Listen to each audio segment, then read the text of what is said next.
Exodus chapter 21. God said to Moses, "Now these are the judgments which thou shalt set before them." Now, the judgments are really for the judges. You remember they appointed 70 to rule over the lesser, or they appointed men over the thousands, men over the hundreds, men over the 50s, men over the tens, to judge in the smaller matters so that they would only bring the major cases to Moses. So that Moses wouldn't be bogged down, as his Jethro said, "Hey, you're going to kill yourself, standing here all day long and judging the matters of the people." So these are the judgments for the guidelines for the judges who are judging in these matters that are brought before them. These are the judgments, the guidelines for the judges. These are not an individual kind of a retaliation kind of thing that you're supposed to take, but these are the standards that have been set for the judges. And the term judgments refer to the standards set for the judgments. Now you read of God's statutes, of His ordinances, of His law, and of His judgments. These are one of the things you read about. The judgments of God are different from the statutes. The statutes are different from the ordinances. The ordinances are different from the basic law.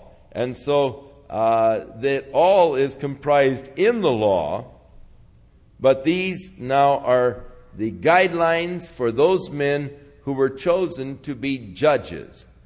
Now it is interesting that here in verse 6 and then in chapter 22, verse 8 and verse 9, the word judges in these verses is the Hebrew word Elohim, which is the word for gods.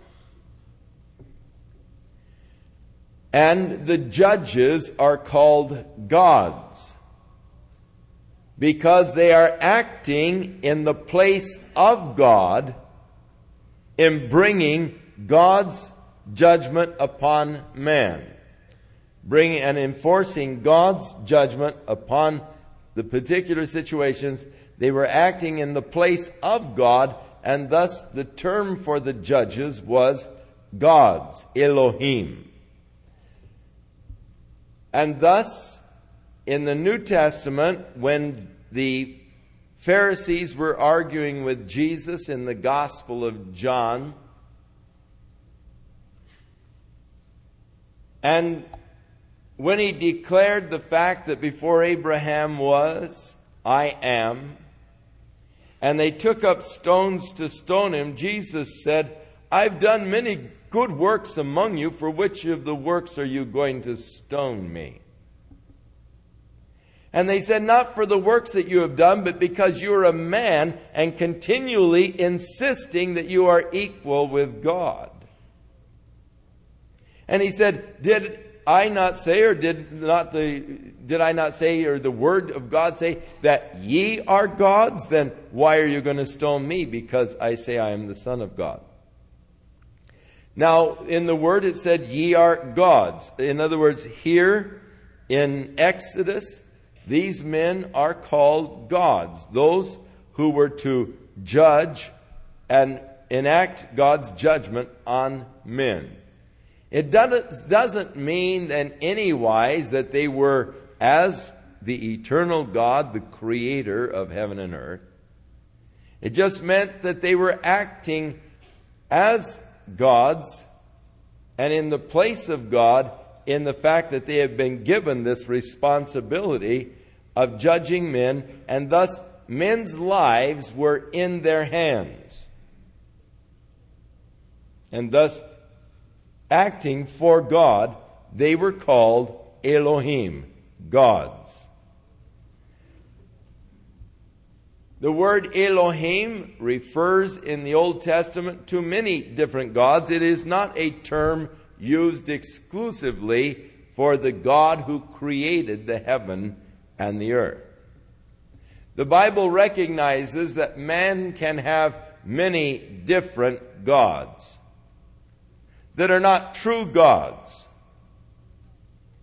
That is, they are not the true God. They are God as far as they are the ruling master passion of a person's life. David said, the gods of the heathen are vain, Elohim. Recognizing that heathen had gods, but they weren't true gods. And God challenged, if you be gods, if you be Elohim, then prove it by telling us something that is going to happen before it ever happens. And thus, the term Elohim refers to that which is the master guiding principle or passion of a person's life. Now,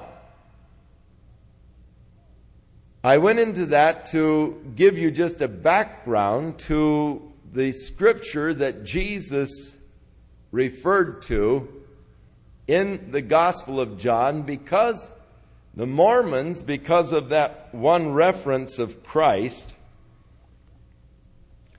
to this scripture, ye are gods,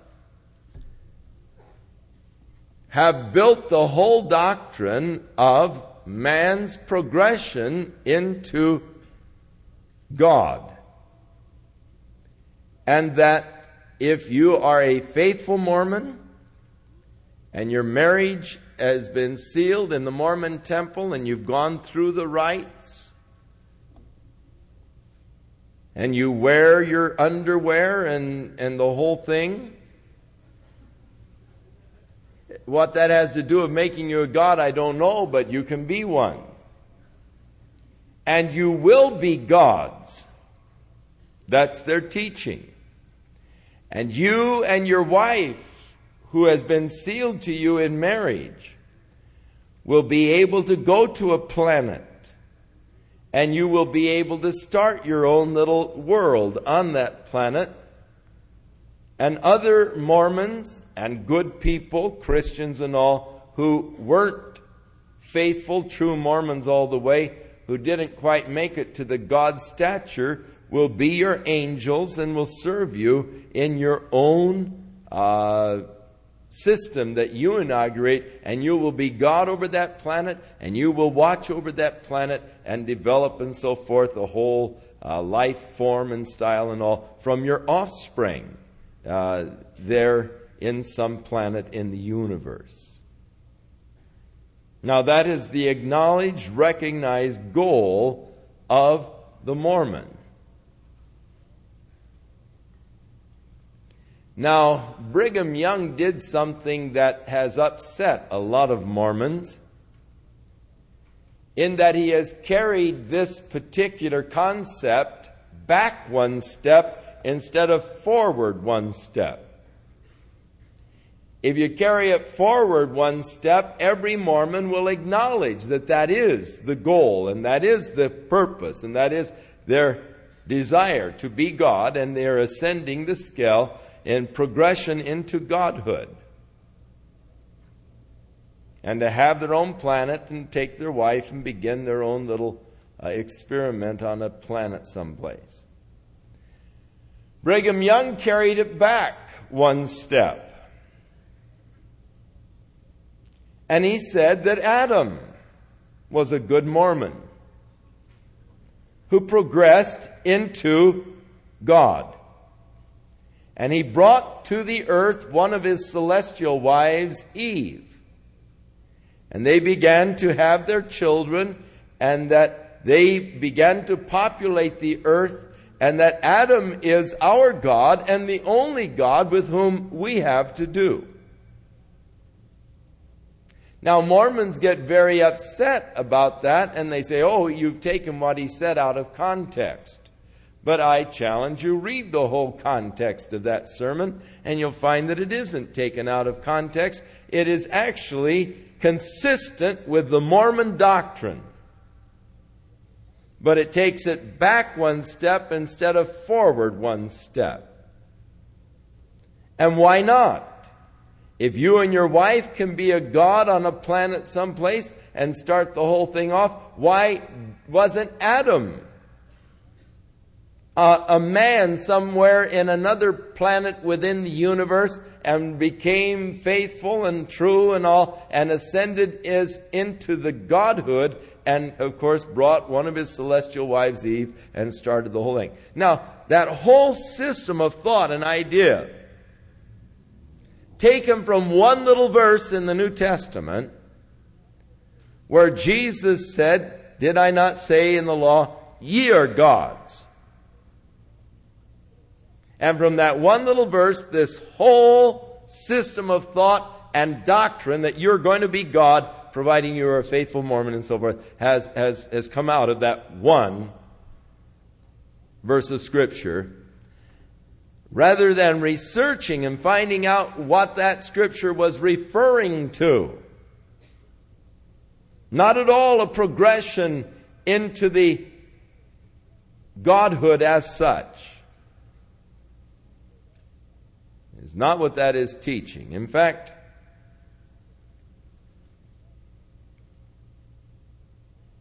that desire to be God is the thing that has started the whole problem with the human race and with the angels prior. When you read of Satan's fall in Isaiah 14, "How art thou fallen from heaven, O Lucifer, son of the morning?" And he goes on to tell of his will against the will of God. The fifth statement of Satan was, "I will be like the Most High." Shakespeare has someone saying, "O Cromwell, flee ambition, for by this sin did the angels fall. I will be like God."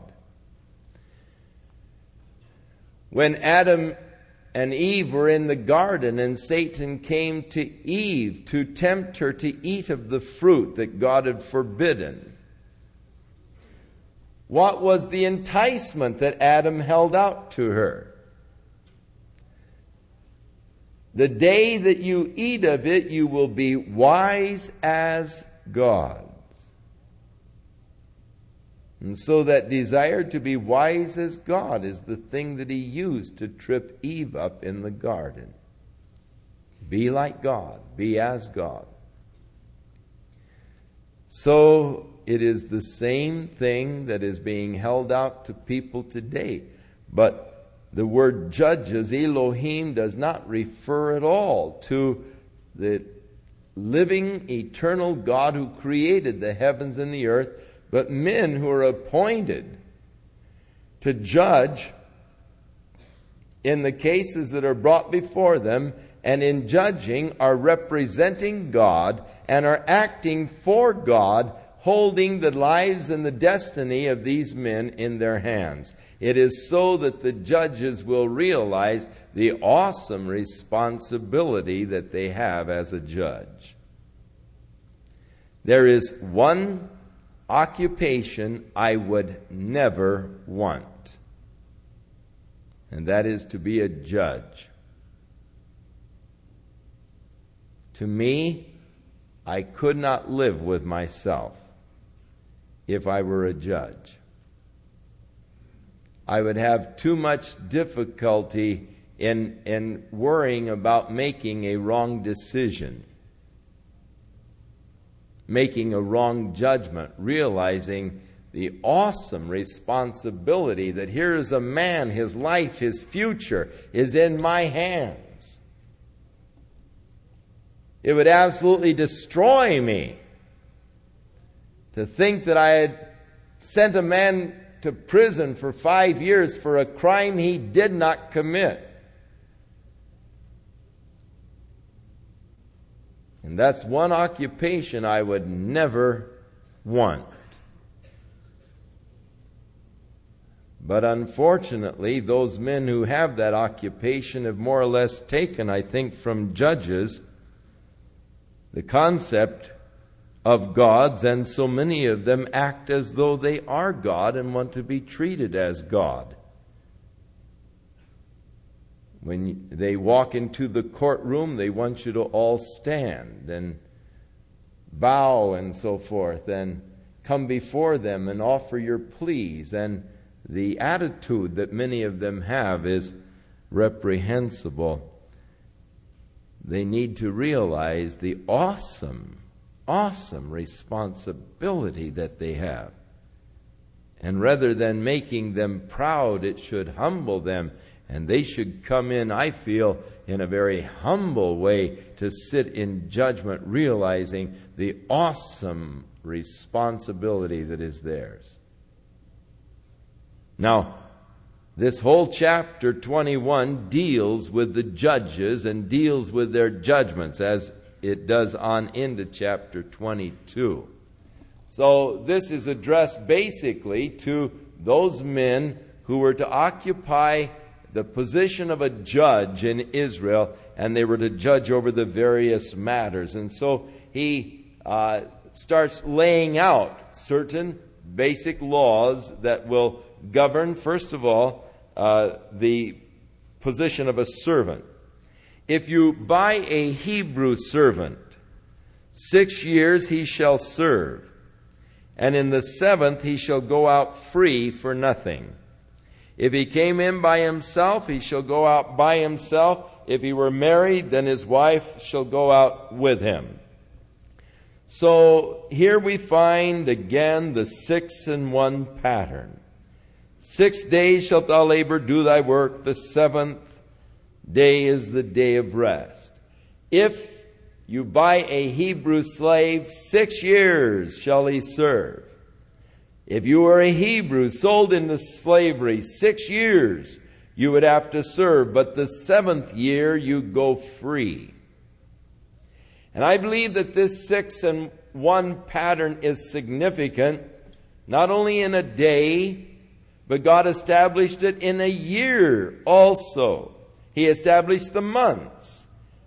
The 7th month of the Jewish calendar was to be a sacred month, and the Day of Atonement and so forth came in the 7th month along with the feast. It was a sacred month in their calendar. And then the 6 years, they were to sow their land. The 7th year, the land was to just grow of itself. They were just to eat of that which came from the land. They weren't to sow it. They were to give the land a rest in the 7th year. They failed to do this, and God got after them later for their failure to do that. And inasmuch as for 490 years that they were in the land, they didn't give the land the rest, God said, you owe the land 70 years of rest. So you can stay in Babylon for 70 years, and the land will get its Sabbaths that you robbed it of the whole time you were living there.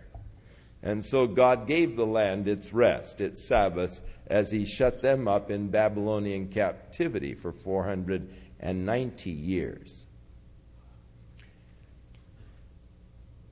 But I believe that the pattern will also carry out that for 6, and this is in 1,000-year cycles, for 6 millennia, the earth will go on in the bondage to Satan, sold out by Adam. But the 7th millennia will be a restoration, the freedom, the return to God.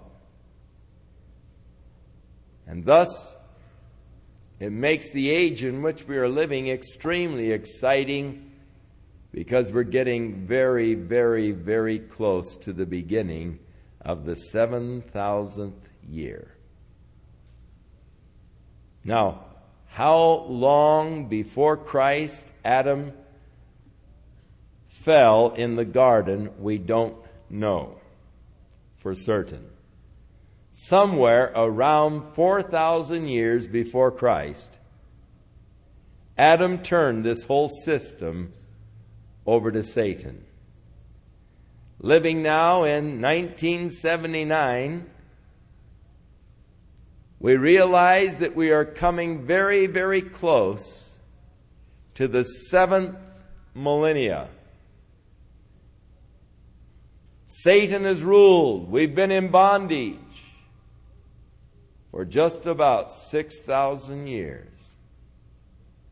But we look forward to that glorious 7,000th year when man has been delivered, when the earth has been delivered and will be restored, and we will live and reign with Christ upon the earth for 1,000 years in the glorious kingdom age. So this 6 and 1 pattern has been established by God. I am convinced that it will also follow in 1,000-year cycles, and that we are coming extremely close to the end of Satan's reign and dominion and rulership over the earth and over man, that the day of redemption is very close. And that's what Revelation chapter 5 is all about. As Jesus takes the 7-sealed book, the title deed of the earth, and lays claim to that which he redeemed with his own blood. And then in chapter 19 of Revelation returns to establish God's kingdom upon the earth. So it's a very interesting law. Now, if he was sold of a slave and he came in by himself, he will go out by himself. If he were married and his wife came with him, then his wife can go out with him. But if his master has given him a wife, and she has borne him sons or daughters, the wife and her children shall be her master's, and he shall go out by himself. The slave had no rights at all, no rights of possession. Therefore, if you were sold as a slave,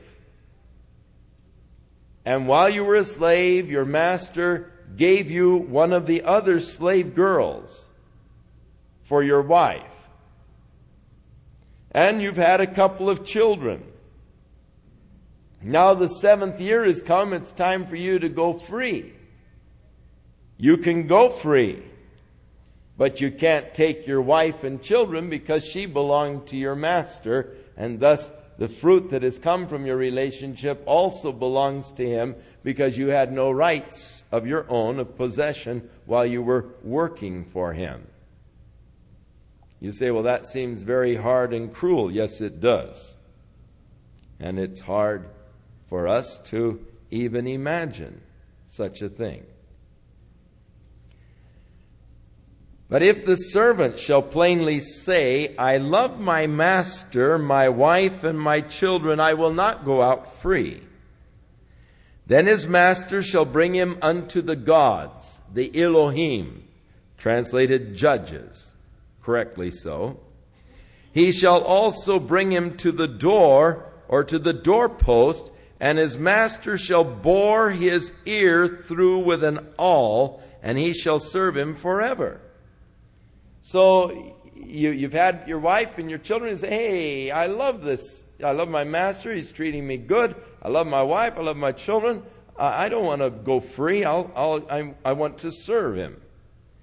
Then he brings you before the judges, and there your master takes an awl, and he runs the awl through the lobe of your ear, and he pins you to a post with that awl. And then you would put a gold ring, as a rule, in the pierced ear, which was the sign of a slave by choice. It indicated that you had it was a slave by choice. You had willingly submitted to this life of slavery. Now, there is an interesting prophecy concerning Jesus Christ that declares, my ear hath he pierced. So Christ, in a figurative sense, had a pierced ear, inasmuch as he by choice submitted to the will of the Father, who being in the form of God and thought it not robbery to be equal with God, yet emptied himself, became of no reputation, humbled himself, and became as a servant, the pierced ear servant. It was service by willingness. He willingly submitted himself to the Father's will to serve. And thus the prophecy, mine ear hath he pierced, referring to Jesus Christ and his serving of God. Now, in a figurative sense, I have a pierced ear, in that I am glad to take the title of Chuck, a bondslave of Jesus Christ. It's slavery by choice. I don't have to serve him. I don't have to be his slave. I want to be his servant. I want to be his slave. I really want everything that I possess and am to belong to him. Not to lay claims to things for myself, but what I am and what I have are his. The pierced ear. And all of the New Testament writers, beginning their epistles, would write, Paul, a bondslave of Jesus Christ. Peter, a bondslave of Jesus Christ. Jude, a bondservant of Jesus Christ. They loved the title. And I know of nothing better that could happen to any of us than just to be a bondservant of Jesus Christ. A servant by choice. Oh, that he would bring us to the post and run the awl through our ears, that we might demonstrate that we are servants by choice. It isn't forced upon us. We don't have to be. But I love him. I love my master. No one's ever treated me so good. I've never had it so well. I love serving him. And thus, it is the choice of life. And the choice of being a bondslave was irrevocable. That was it. Once your ear was pierced, that was a choice of life, an irrevocable choice. And so the law of the servant. And if a man sell his daughter to be a maidservant, she shall not go out as the men servants do. And if she please not her master, who hath betrothed her to himself, then shall he let her be redeemed. But to sell her to a strange nation, he shall have no power, seeing he hath dealt deceitfully with her. So it's the idea of actually, men bought their wives in those days, and they became like a servant or like a slave practically. You bought her, she belongs to you. And so they had this form of dowry. And if you took a wife, you paid the dowry. Now a dowry wasn't such a bad deal. Actually, what a dowry was alimony in advance. The father would figure how much it would take for her to live. If you should decide you don't want her after you're married, because divorce was quite easy. Find out once I've purchased her, I don't like her. Then let her be redeemed. She doesn't have to stay there and take my guff forever. But I don't have any right to sell her to a strange nation. But she should have the right of her dowry. She can live off of what I paid to get her in the beginning. If she please not her master, who hath betrothed her to himself, then he let her be redeemed. Verse 9, and if he hath betrothed her unto his son, he shall deal with her after the manner of daughters.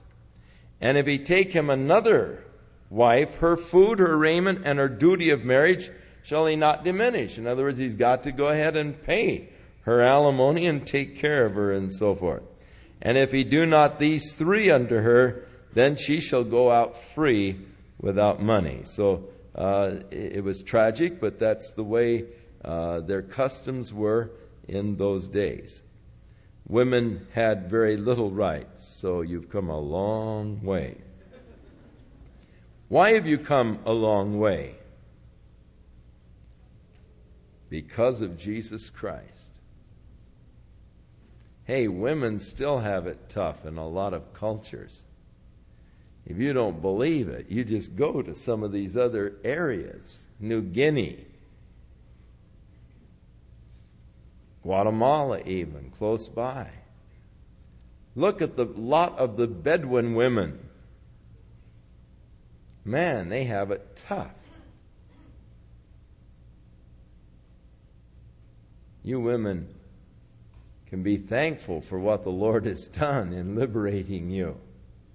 It is actually because of Jesus Christ and His declaring that we are all of us children of God, and in Christ there is neither male nor female. The distinctions are broken down. It is Christ that has put us all on an equal footing and an equal plane and has taken away any concept or idea of a superior sex. That God favors men over women or vice versa. It doesn't exist. We are all one in Christ Jesus.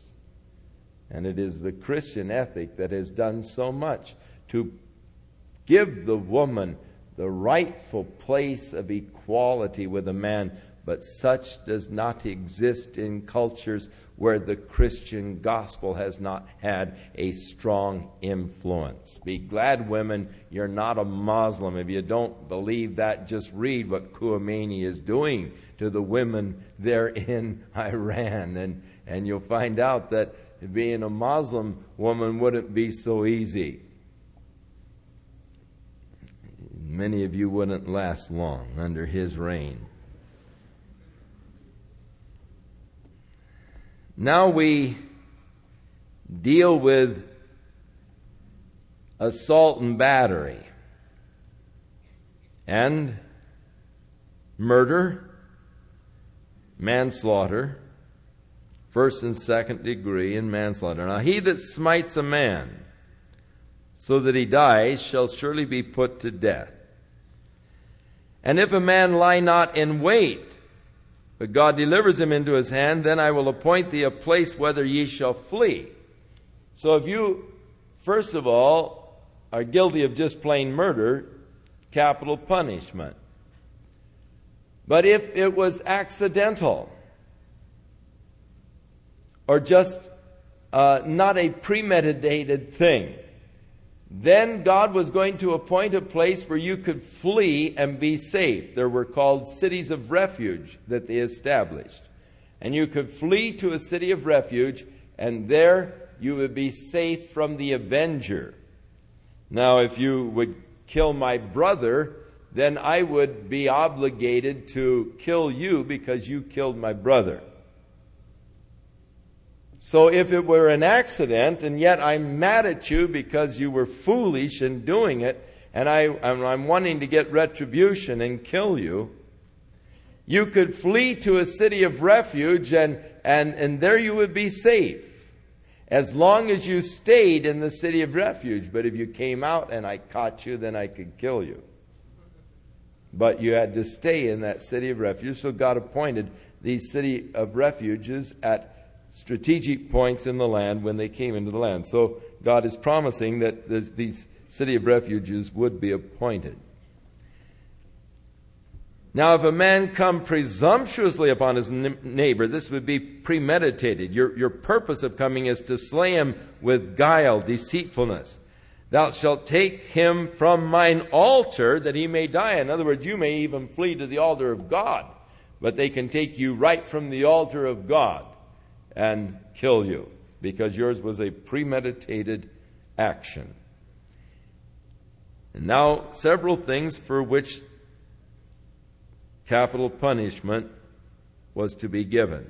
He that smites his father or his mother shall surely be put to death. The law said, honor thy father and thy mother. He that stealeth a man and sells him, or kidnappers, or if it be found in his hand, he shall surely be put to death. He that curses his father or mother shall surely be put to death. They didn't have nearly the problem with juvenile delinquency in those days that we have today. And if men are fighting together and one smites another with a stone or with his fist, and he did not die, but he's laid up for a while, and he is able finally to get out of bed and walk on a crutch, he that smote him will be acquitted, only he shall pay for his loss of time until he is thoroughly healed. Now, if a man smite his servant or his maid, and shows you what little rights the maids and servants had. If it's your servant or maid, you smite him with a rod and he dies under his hand, he shall be punished. But it wasn't capital punishment. Notwithstanding, if he continues a day or two, he shall not be punished, for he is his money. In other words, if he lingers before he dies, then you won't be punished, because actually you've lost your own money. He belongs to you. If men are striving and hurt a woman who is pregnant, so that she aborts actually the child, has a miscarriage, and yet no further danger or mischief follow, he shall surely be punished according as the woman's husband will lay upon him, and he must pay whatever the judges determine. But if any further mischief follow, then you are to give life for life, eye for eye, tooth for tooth, hand for hand, foot for foot, burning for burning, wound for wound, stripe for stripe. And if a man smite the eye of his servant or the eye of his maid that it perish, then he shall let him go free for his eye's sake. But this eye for eye, tooth for tooth, burning for burning, and so forth. Now, men have begun to misinterpret this law as if someone had struck you in the eye, that you have a right, not only a right, you've got an obligation to smack him in the eye. In other words, they made it an obligatory thing. You knocked out my tooth, all right, man, you've had it. I got to knock out your tooth. Tooth for tooth. And Jesus said, "Ye have heard that it hath been said." Now, really what the Lord is doing here is limiting. Because there is a perversity about our human nature that doesn't want to just get even. We want to more than get even. It used to be when my brothers and I were growing up, scuffling with each other. You know, we'd be sort of boxing and all, and maybe he would catch you one. What do you want to do? You want to catch him one back, just a little harder. And so many times where we started out just playing, boy, we ended up in a full-fledged fight. Because you keep getting harder and harder and harder and wanting to get back at him a little more. And you start out just sort of with a game and playing, but boy, you end up really just going at it. And that is human nature.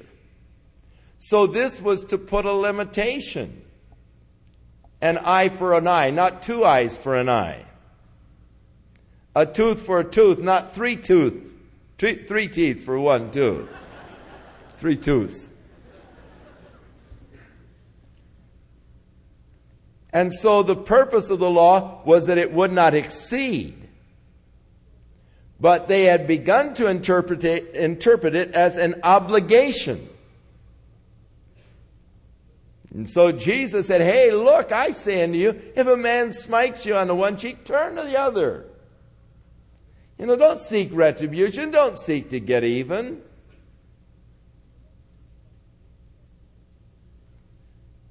And so Christ gave a whole new concept to this. I'm not under an obligation to black your eye because you blacked mine. Better to forgive. Better to pass it over. And so Christ was showing actually that the law was intended to curb man's spirit. and to curb that spirit of retaliation, that desire to retaliate. But it had become misinterpreted by the Pharisees. Now, we deal with the person dealing with his servant. If he hits his servant in the eye and the servant loses the eye, the servant goes free for the eye's sake. If you knock out a tooth of your servant, of your maidservant, then they get to go free for the tooth's sake. If an ox gore a man or a woman that they die, then the ox will be surely stoned, and his flesh shall not be eaten, but the owner of the ox will be acquitted. But if the ox were known to push with his horn in times past, and it has been testified to his owner, and he did not keep him corralled, but he has killed a man or a woman, the ox shall be stoned, and his owner also will be put to death. You've been told that your ox is bad, that it's out there goring people or trying to gore people, and you've been told about it, and you do nothing to corral it or to restrain it, then you are responsible for what your ox did. If there be laid on him a sum of money, then he shall give for ransom for his life whatever is laid upon him. So you could buy your way out of that one. Whether he have a gored son or a gored daughter, according to the judgment, it shall be done unto him. Now if the ox shall push a manservant or a maidservant, he shall give unto their master 30 shekels of silver, and the ox shall be stoned. So it is interesting that Jesus was sold by Judas Iscariot for the price of a slave that had been gored by an ox. That was the amount. If a slave was gored by an ox, you were to pay the master 30 pieces of silver. If a man shall open a pit, if you dig a pit and you don't cover it, and an ox or an ass falls in, then you've got to pay for the ox or the ass to the owner of the beast who was slain. If one man's ox hurt another, that it dies, then they will sell the live ox and divide the money, and the dead ox also they can divide and barbecue. So, if it be known that the ox has been used to pushing in the times past, and the owner did not keep him in, then he shall pay for the ox, and the dead one shall be his own. In other words, you get the whole thing. He killed your ox. He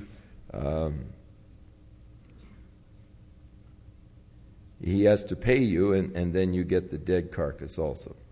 If a man shall steal an ox or a sheep and kill it, the rustlers, or sell it, he shall restore 5 oxen for an ox, 4 sheep for a sheep. You see, in those days, they were interested in taking care of the innocent party. Now, something's gone wrong in our judgments today, and we're interested in the rights of the criminal. We're no longer interested in the rights of the person who has been victimized by the crime. You're out of luck. But let's guard and protect the rights of this criminal. Oh, things are getting so bad that I'm afraid that vigilante groups and the KKK are going to arise. Something better happen. Watching on the news this past week in the Los Angeles area, a woman was walking along the beach and 2 men started talking with her. Foolishly, she went to their apartment, or they forced her, I guess, into their van, according to the story, took her to their apartment and there viciously abused her, raped her, broke her jaw, and the neighbors heard the woman screaming and called the police. And the police responded to the call. When they came to the door, the guy wouldn't let them in, so they broke the door down, found the woman bound and gagged in a closet, beaten up horribly, broken jaw and all. But now this man is out on parole for raping women. He's been charged 7 times and is actually out on bond pending charges of rape. But now this whole case is about to be thrown out because the officers really had no right to break his door down to find out why the woman was screaming and crying inside. They violated his rights. And so all of the evidence, the woman beaten up, her story and everything, is no good because they didn't say, please may I come in and look around inside. Well, they said that, but he said no. Oh, I'll tell you, talk about rights. What about the woman's rights? Something's gone horribly wrong in our whole system. We really shouldn't call our system of justice anymore because really there is so little real justice. You say, how come you're so much? Well, we're in what is really just and what God is talking about, justice, and not the perversion that we find created by... I better not say it, we're on the radio. Now, if a thief is caught breaking up and is smitten that he dies, there shall no blood be shed for him. But if it is daylight and you catch him, then you should cause him to make full restitution, and if he has nothing, then he is sold for his theft. And if the theft is certainly found in his hand alive, whether it be an ox or an ass or a sheep, he shall restore double. If a man shall cause a field or a vineyard to be eaten, and he shall put his animals and shall feed them in another man's field, then the best of his own field and the best of his own vineyard shall he make restitution. In other words, if we're neighboring farmers and you set your sheep over in my field to graze, and they're eating up my field, then I get the best of yours. I can go in and just help myself to the best that you've got. If fire breaks out and catches in the thorns so that the stacks of corn or the standing corn or the field is consumed, he that kindled the fire shall make restitution. If a man shall deliver unto his neighbor money or stuff to keep, and it be stolen out of the man's house, if the thief is found, let him pay double. If the thief is not found, then let the master be brought to the judges, the Elohim, to see whether he has put his own hand to his neighbor's goods. For all manner of trespass, whether it be for ox, ass, sheep, or raiment, or for any manner of lost thing which another challenges to be his, the cause of both parties shall come before the judges or the gods, and whom the judges shall condemn, he shall pay double to his neighbor.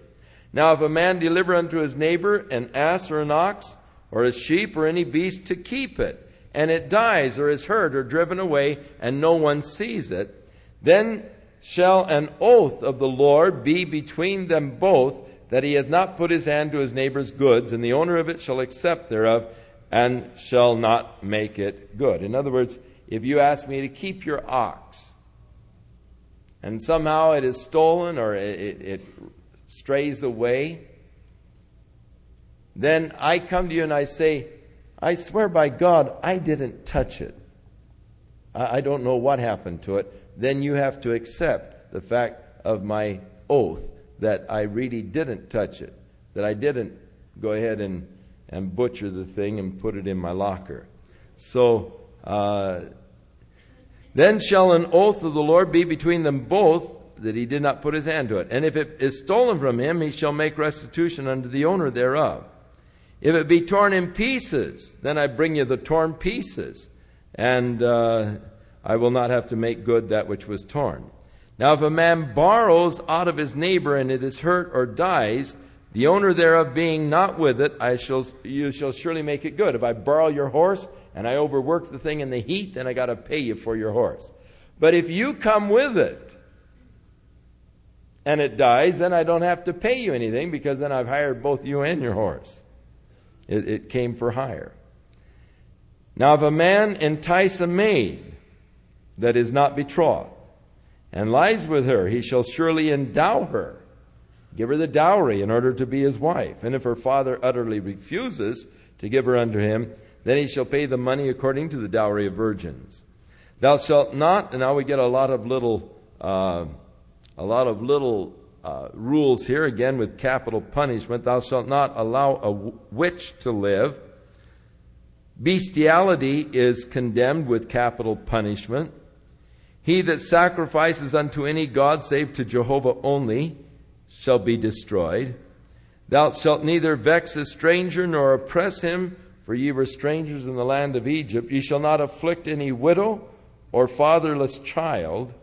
If thou afflict them in any wise, and they cry unto me, I will surely hear their cry. Now, the next couple of cases here, God tells how that He will stand up in defense of the weak and of the poor. So be careful. Don't take advantage or seek to take advantage of persons that are already disadvantaged. The tragic thing to me is that so many of the charlatans prey upon people who are already in sad condition. They're already sort of broke. And they're they have ads in the paper, earn money in your own home. And they get you signed up, on where you give all kinds of contracts. And all you have to do is buy this $500 machine and so forth. And you can start making all these things. And you'll have all these contracts. You make so much money. And what you do is you end up $500 further in the hole than you were. And you're already in trouble, looking for a way to get out. And there are people that prey on the people that are already disadvantaged. I got a letter this week, and perhaps if you're on his mailing list, you got one too. And the letter said, Dear Charles, I've been thinking about you lately. And while I was here on my knees before God, I was holding your name up before the Lord in prayer. Somehow I feel there might be something wrong. Is there any problem, Charles? Write me and tell me about it.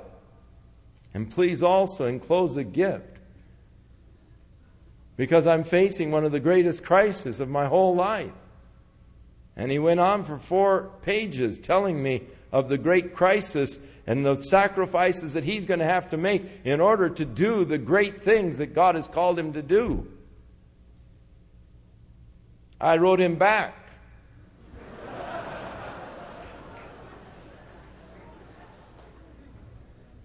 And I wrote, Dear, and I won't tell you his name, because you probably got a letter too, and you thought he's just writing to you personally. Isn't that neat? I wish I could come and visit you in your home and sit down and explain to you personally what my problems are. I wrote back and I said, it might be a good idea that you would start teaching the Bible on television, but maybe you ought to read it first.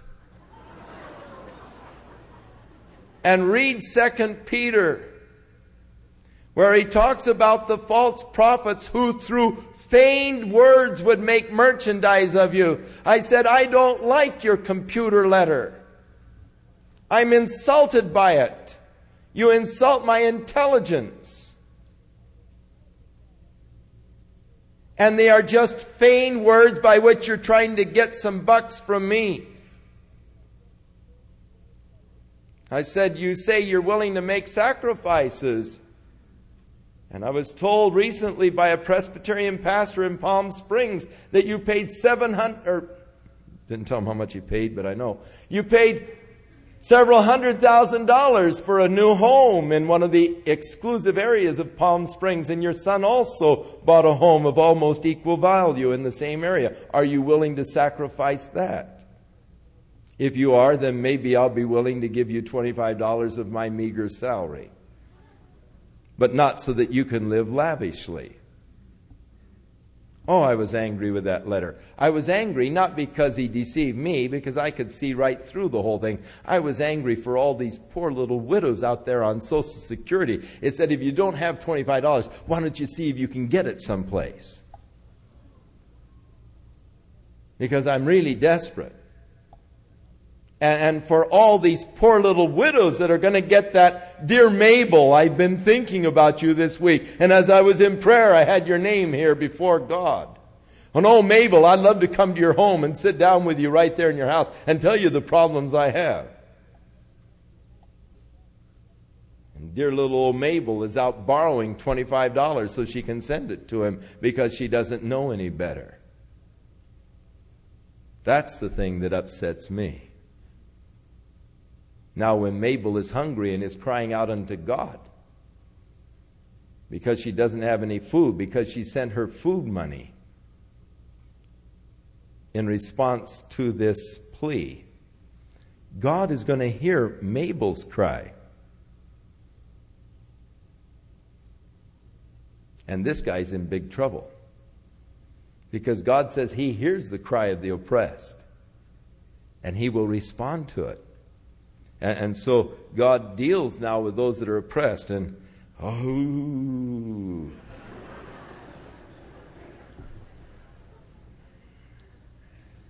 This kind of stuff, oh, it upsets me.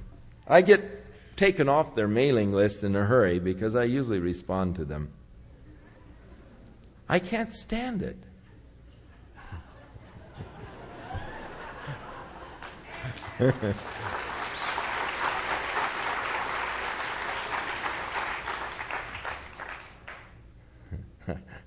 I said, David said, I've never seen the righteous forsaken or God's children begging bread. What does that make you?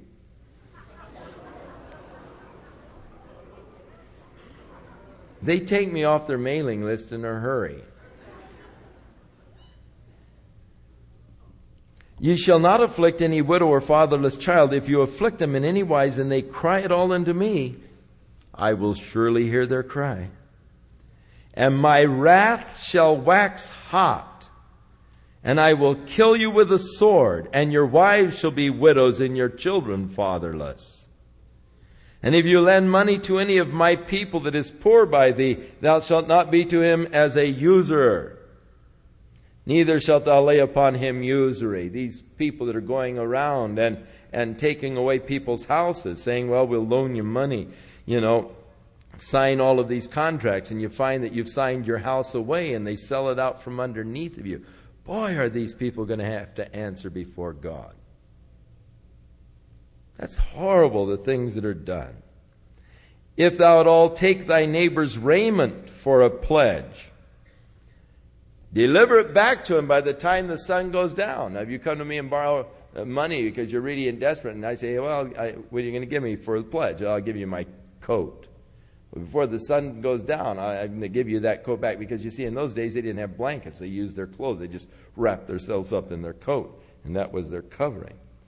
For it is his covering only, it is his raiment for his skin, whereby when he's trying to sleep, and if it comes to pass he's cold, and he cries unto me, I'm going to hear.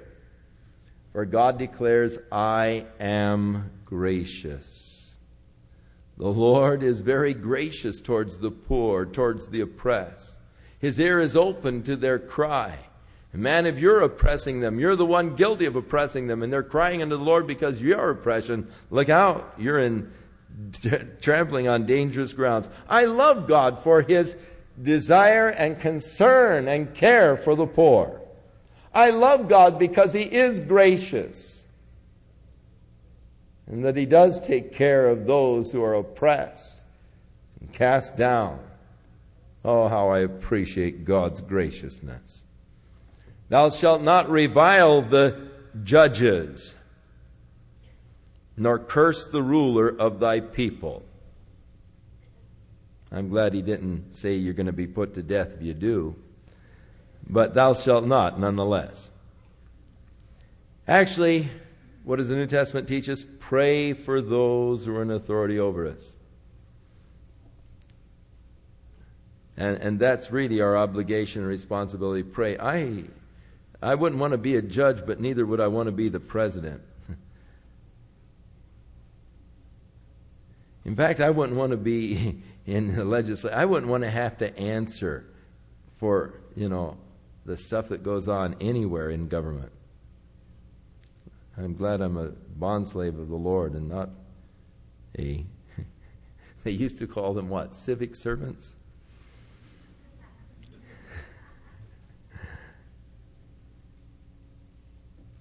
Boy, how we've changed.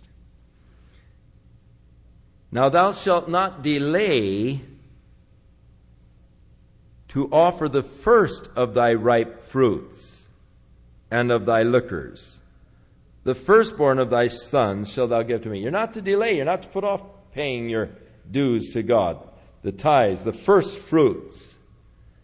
You're not to hold back or delay on that. Well, if we have enough, then we'll give it to God. But actually, you're not to delay to offer your first fruit and the firstborn. Now God, remember the firstborn in Egypt were killed. So from that time on, God claimed the firstborn. So your firstborn son belonged to God. Now if you wanted to keep him, you had to buy him from God. And you could redeem him. You could keep him, but you'd have to buy him from God. The firstborn son belongs to God. And that was true of your animals. The firstborn animal always belonged to God. If your cow got old enough to begin to have calves, the first calf belonged to God. From then on, they were yours. First one belonged. If you wanted to keep it, actually, then you'd have to buy it from God. But you were to the firstborn. Likewise shalt thou do with thy oxen, with thy sheep. 7 days it will be with its dam, and on the 8th day thou shalt give it to me. So let the mother keep it for 7 days, nursing it. The 8th day it belongs to God. Ye shall be holy unto me, neither shall you eat any flesh that is torn of the beast in the field, but cast it to the dogs.